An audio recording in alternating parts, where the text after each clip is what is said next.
avid pistol shooters, incredibly good pistol shooters, somewhat reluctant to make that transition, right? Like, man, it ain't broke. This is working great. And then you try one and you're like, oh, I mean, it's kind of like a watershed light bulb moment. Hmm. I mean, by and large, you're gonna be faster, you're gonna be more accurate. I'm Ryan Gresham, and this is Gun Talk Nation.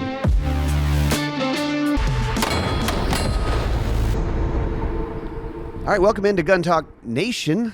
This Gun Talk Nation is brought to you by Colt, Silencer Centrals, CZ USA, Range Ready, Tipton, BuildBox, Smith & Wesson, and RCBS. Man, I appreciate all these companies that make this possible. Another company we work with all the time, you guys know them, you love them, Vortex Optics, Mark Boardman. Welcome in, man. No, man, appreciate it. Appreciate you having me on. Vortex Optics is interesting because I think everybody kind of knows you guys at this point. Perhaps not the oldest optics company in the U.S., but a big one. And I mean, you guys are kind of into everything. I mean, whether it's hunting scopes, high end, super affordable stuff, spotting scopes, binos, rangefinders, all the things, and kind of doing a lot of modern things these days. So I was up there in Wisconsin at your place last week, and awesome place. It's impressive. And for those listening, if you're passing through the Midwest, is it Barneveld? Am I saying that right? Barneveld, Wisconsin. Yep, really, Little, really nice community here, kind of on the outskirts of Madison in the country, and yeah, that's where we're based out of. and people can show up and say hi, right? You guys have a store that's open to the public. So yeah, we have a showroom, and yeah, folks that want to swing by, man, we encourage it. We want to see you. We want to talk to you. There's we got a crack squad, of guys downstairs that man, they are so well versed into all the facets of really any optics related activity, whether it's competitive shooting, long range shooting, western hunting, Midwest hunting. And we'll talk. We don't just talk optics, Mm-hmm. here. I mean, if they have a unique firearm and they're looking for a mounting solution, or just even want to know more about that firearm, man, we like I said, it's a pretty crack squad of folks down there, and a lot of knowledge, and we love to share it. If I mean, if you show up and you're just looking for pro tips on how to draw an elk tag in Utah, they'll call Mark down and he'll come down and give you the pro tips, right? Yeah, I mean, as long as it's not a unit that I'm planning on applying for, sure. Exactly. Yeah, I'll help No, no, you. we're an open book here. We're an open book here. So how long have you been with Vortex? It's been a while. Gosh, yeah, I've been fortunate to be here for a pretty good stretch, going on 16 years, which is hard to believe. So yeah, one really cool thing about that is, been able to be, a part of something that I truly believe is very special. And it's like the people that I've been able to work with here have been just phenomenal over the years. And as we've grown, we've just added more phenomenal people. And it's been a fun ride. Neat to watch the company grow and evolve over time, watch the product assortment grow and evolve over Mhm. time, and ultimately, I mean, with anything around here, it's the goal is to serve our customers the best way we can, and that's been instilled in us from the top down, from the word go. And man, if something doesn't make sense for our customers, it doesn't make sense for us. So over your 16 years at Vortex, what have you seen change in the world of optics? I mean, think about what you were seeing, the type of products that you guys were introducing 16 years ago, and what are maybe the trends that have changed, but also maybe just product wise. I can think of, I guess, a couple things off the top of my head. Red dots becoming just so incredibly popular across all firearm platforms. I think, Mm-hmm. 16 years ago, red dots were certainly a thing, right? But primarily in the AR space, the CQB space, the tactical space. Now we've seen that grow into, I mean, heck, some guys are using it, using them on bolt guns because they're like, hey, I hunt in an environment where I'm likely only going to shoot 100 yards and in. Oftentimes it's a quick shot opportunity, and I need that reflexive, type Mm-hmm. type nature of that optic. But you see them on turkey guns. They're wildly popular on turkey guns now. Um, and pistols. I mean, that's a big one too. 16 years ago, people just weren't putting red dots on pistols, and part of that is the uh, red dots and build quality and construction Right. and being purpose built for that application. So now, even just a few years ago, really, like if you saw a red dot on a pistol, it was kind of like an odd thing. Do you trust that? What if it goes down? I mean, at our training facility, the Edge training facility, where we conduct courses that are open to the public, so they can sign up for one of the various or multiple of the various courses we offer there. At one time we had it was like a pistol course, and then we had one specialized for red dots. Right. Now we just have essentially the pistol course where the vast majority of people are showing up with a red dot on their pistol, and the outlier is going to be, the iron sight. So it's just that's a really interesting thing to see.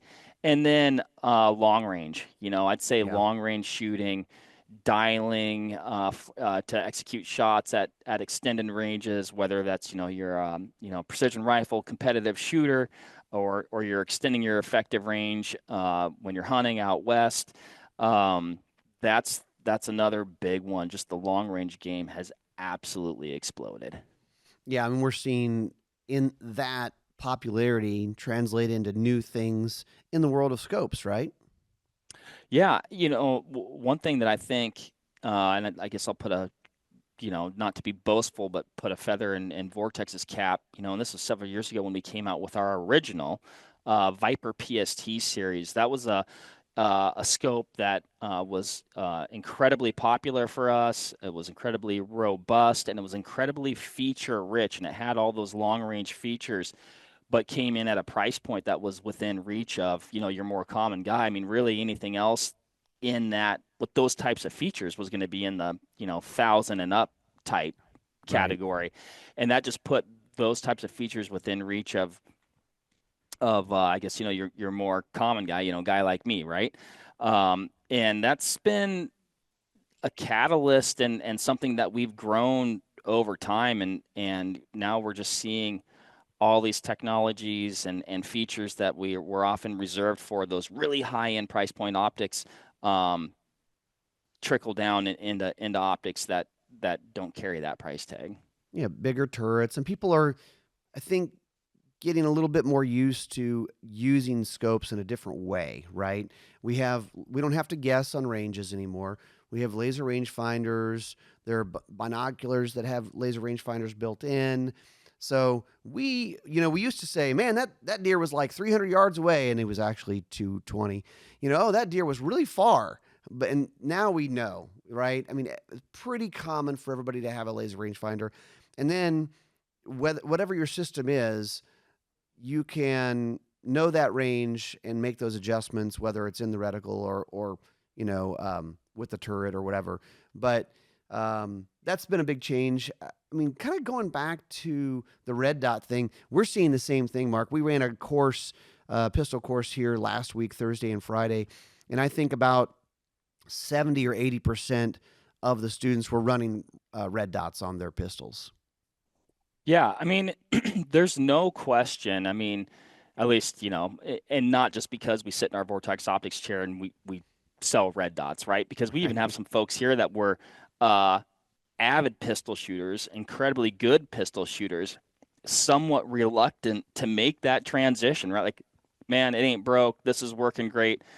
And then you try one and you're like, oh, I mean, it's kind of like a watershed light bulb moment. Mm-hmm. I mean, you're going to, by and large, you're going to be faster, you're going to be more accurate, all the things that you want to be when you're shooting your pistol.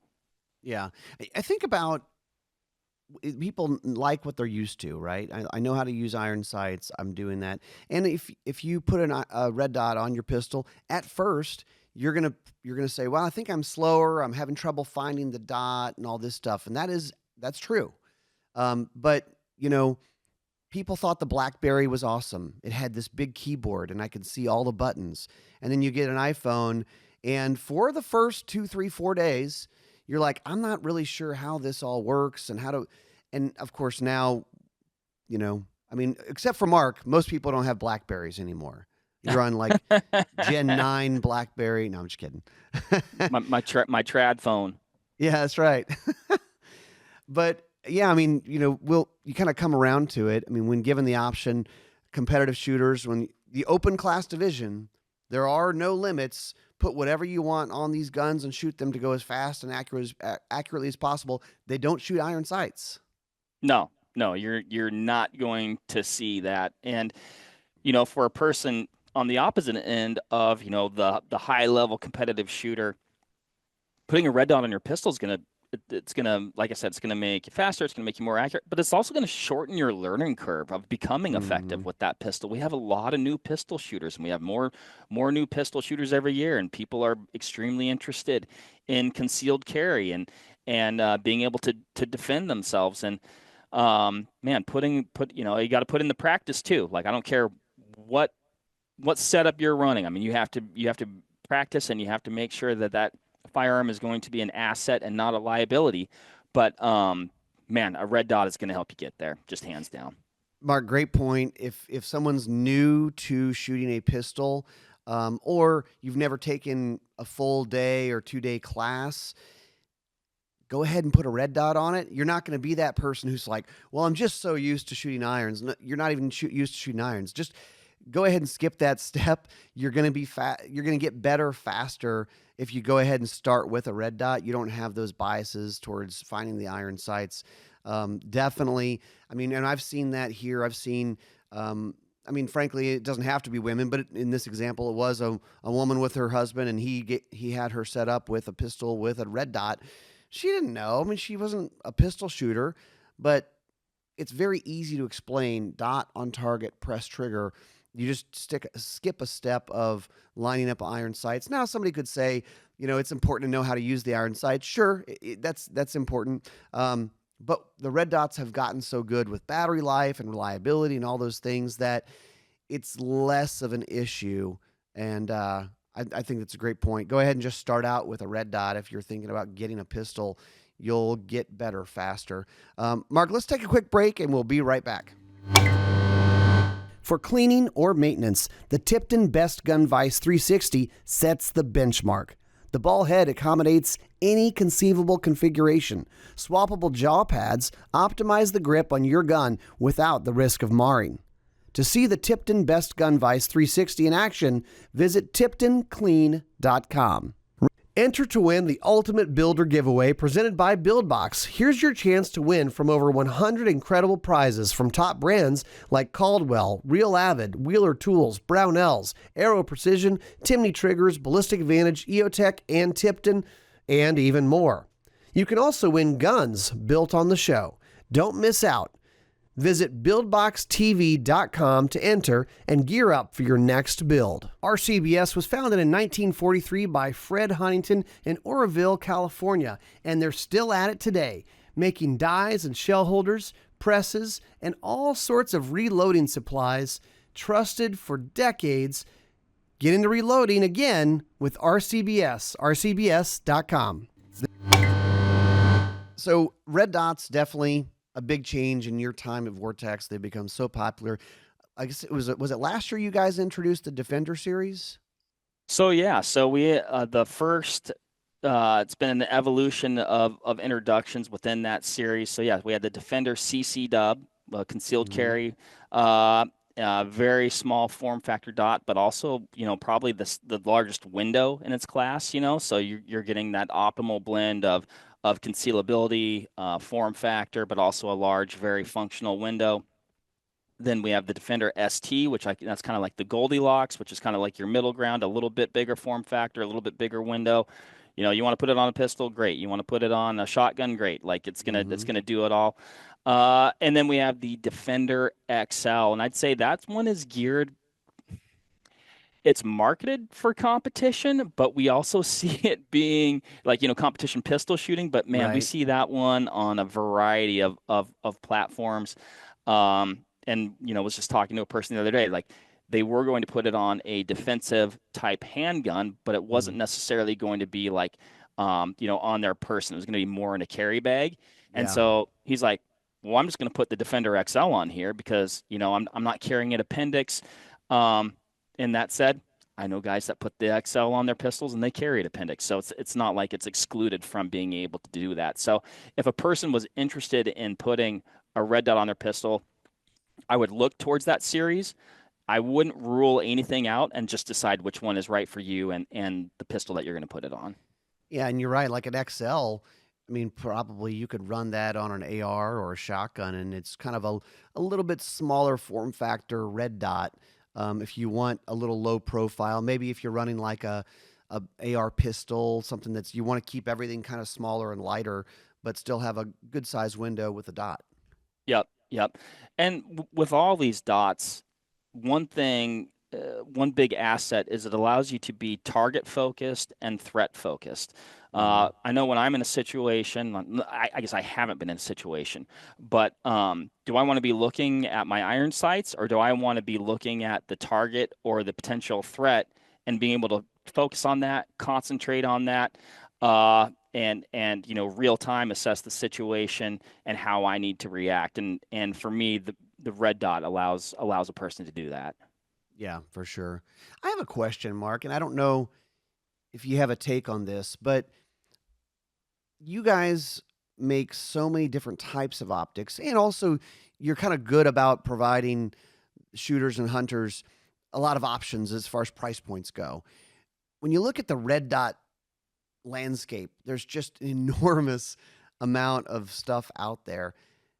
How does somebody look at one and say, hey, these are some things that make this a good red dot sight? I mean, that's a really good question. Of course, like I say, I always sit in my Vortex chair. I think we build some pretty darn good, well thought out, well constructed red dots. In fact, I know we do. Mm-hmm. Um, Yeah, I mean, I would tell a person to, talk to people, to come, talk to us, talk to their friends. Make sure that it has the features that it has that you want. Make sure that it's a reputable company that you trust. Read reviews. Third-party reviews are always good. But yeah, I mean, at the end of the day, in a lot of ways, red dots, yes, they are an electronic. Yes, certain models will have features that other models don't.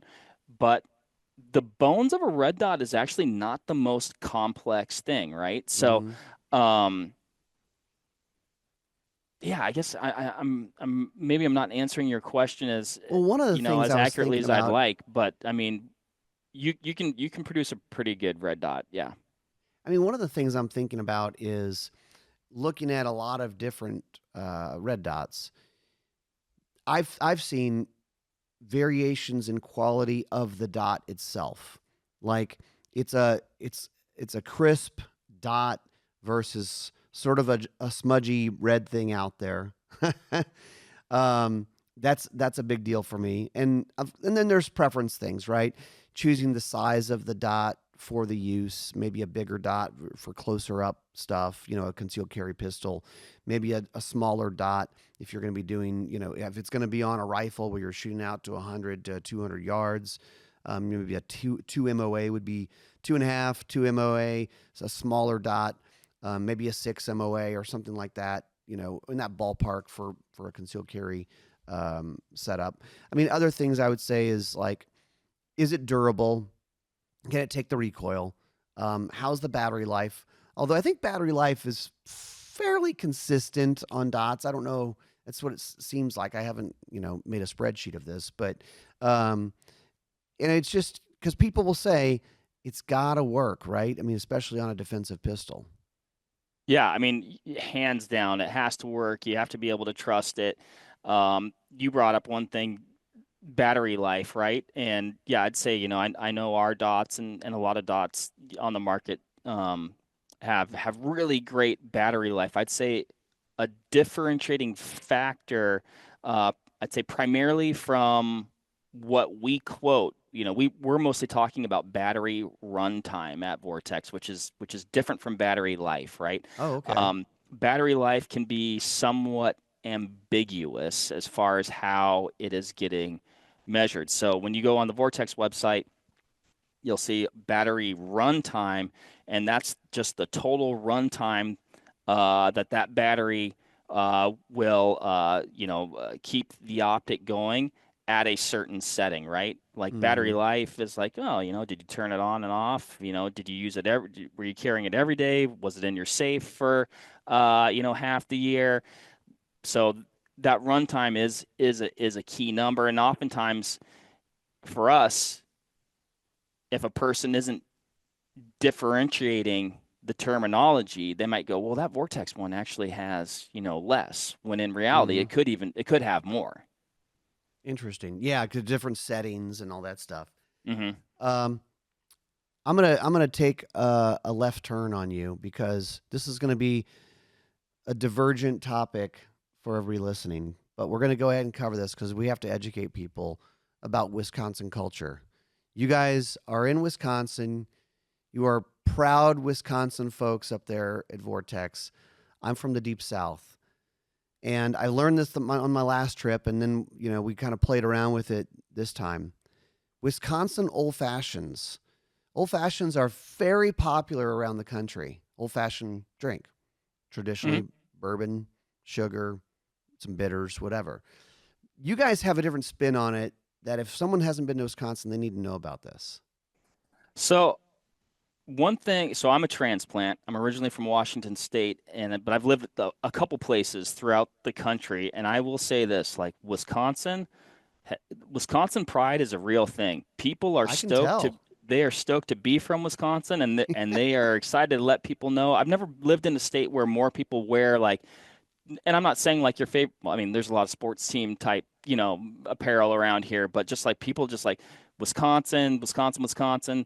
Mm-hmm. They literally wear their Wisconsin on their sleeve, and also with that is just traditions that, in my opinion, I mean, they start and finish within the borders of the state. And one of those things is old fashions and fish fries. So Yeah. if you come, particularly if you come to Wisconsin on a Friday, uh, you ask yourself, you ask some folks, who has the best fish fry in the area, and I'd go get yourself some fried fish and maybe one or two old fashions if you feel like it. Uh, and I've had a handful of old fashions outside of the state, and unless somebody's, really got it dialed in, it really isn't the same. it's it's its own thing, and I think that sounds like a pretty good Friday night, by the way, a fish fry and some old fashions. I mean, who wouldn't want that? But yeah, their take is like, I guess a traditional. Tell me if I'm right on this. It's you can do it with bourbon, but a traditional Wisconsin old fashioned has brandy, right? Yeah, yep. I'd say yeah. I mean, your traditional Wisconsin old fashioned, it's going to be, you're going to find brandy in it. A lot of Corbel gets utilized in this state. I think we're actually like the number one. Like I think like I don't remember the exact percentage, but it's somewhat staggering. From that company ends up in the state of The number Wisconsin. one Corbel consumer in the world is just Wisconsin. Yeah. But It's yeah, and crazy. then like you said, everybody's got their own spin on it. You'll see variants, and you'll get old-fashioned sweets, old-fashioned sours, some orange and cherries, and some. I prefer a Hmm. couple olives in mine. Some Dude, you we might did find olives a last week. We went crazy. Olive brine in it, which people are going to be like, "You're blowing my mind right now." But we were trying it all out. hey, you know what? I mean, you gotta know, you gotta answer these questions for yourself. So I would encourage anybody, if they're interested, come visit us at Vortex and get yourself an old fashioned. Get an old fashioned, get a fish fry, go. And I mean, but seriously, if you go into the Vortex store there, they have great apparel. Mark's wearing some right there. They've got all the scopes, obviously. the customer service guys are like right on the other side and available to answer questions. The other thing that we ought to talk about for a sec is Vortex Edge. You brought it up earlier. Let's do this because I want to get into the training part and all the courses because that's my jam. Let's take a quick break, and after this, we'll talk about Vortex Edge. Save on CZ firearms with the CZ Fall Rebate.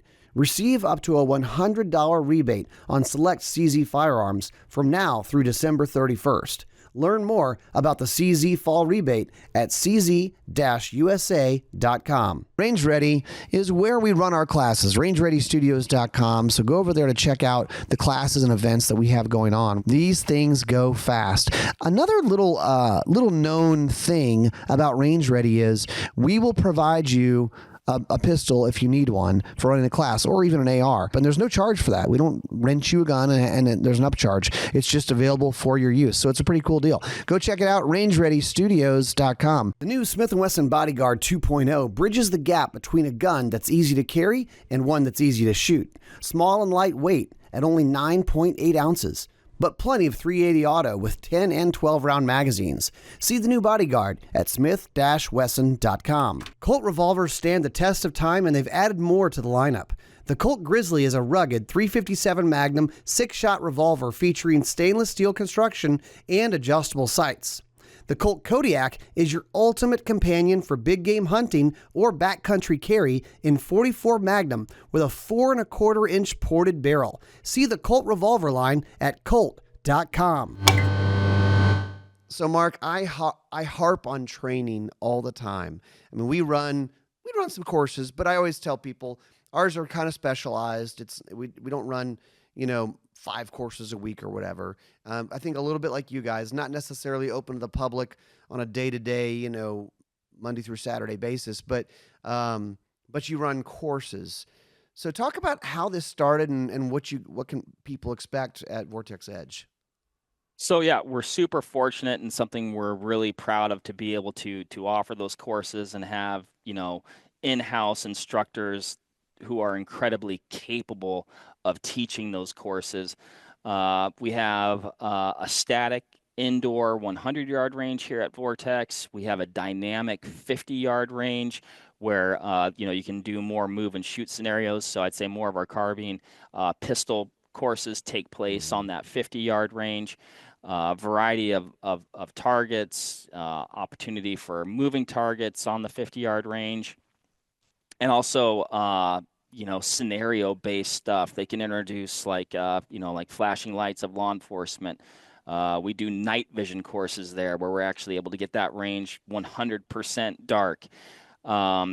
Really, if a person is interested in a type of training, there's a high likelihood we offer it. We also have outdoor facilities as well to conduct long-range courses, hunter marksmanship courses. So it's not necessarily limited to only tactical defensive type stuff. We have a hunter marksmanship course that is incredibly popular, and that's kind of based on scenario-based shooting that you would find in the woods in various types of situations, as well as there's a long-range component there for folks who are looking to extend their effective range. We also have a 20-yard pistol, primarily used pistol range, and I want to say it's I think it's a 12-yard, and that's mostly for product testing, durability testing. Gotcha. Well, it's a fantastic facility. It's top notch. And the outdoor one is beautiful. I mean, we were there, December in Wisconsin. It was a little chilly, but it was just a great place. What courses have you taken, or what comes to mind where you hear from people go, this was great?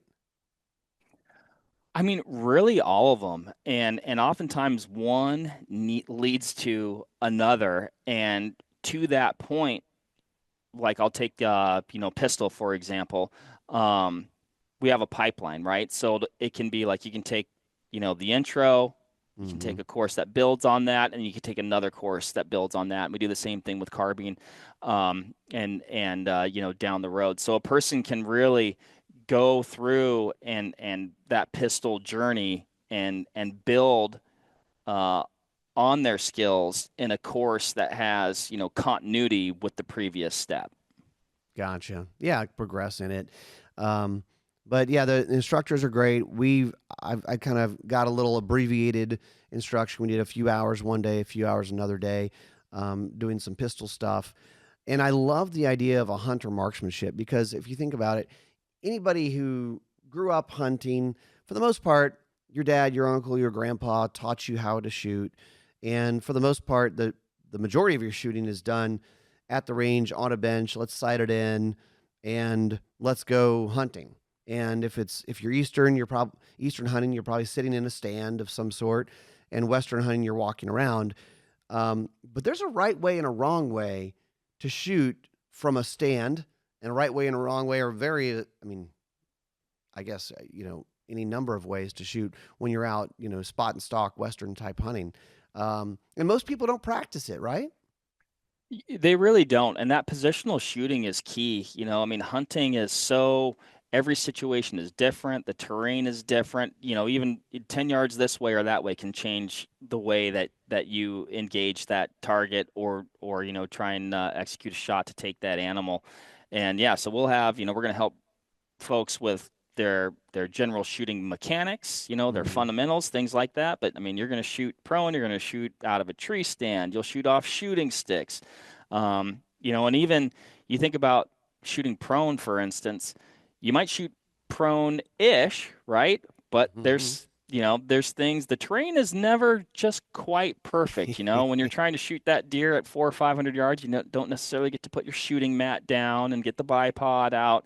I mean, I can even think of an instance this last fall for myself. Hunting bears, it's like, yeah, I was able to get the bipod out and get prone, but I also had a huge rock behind me.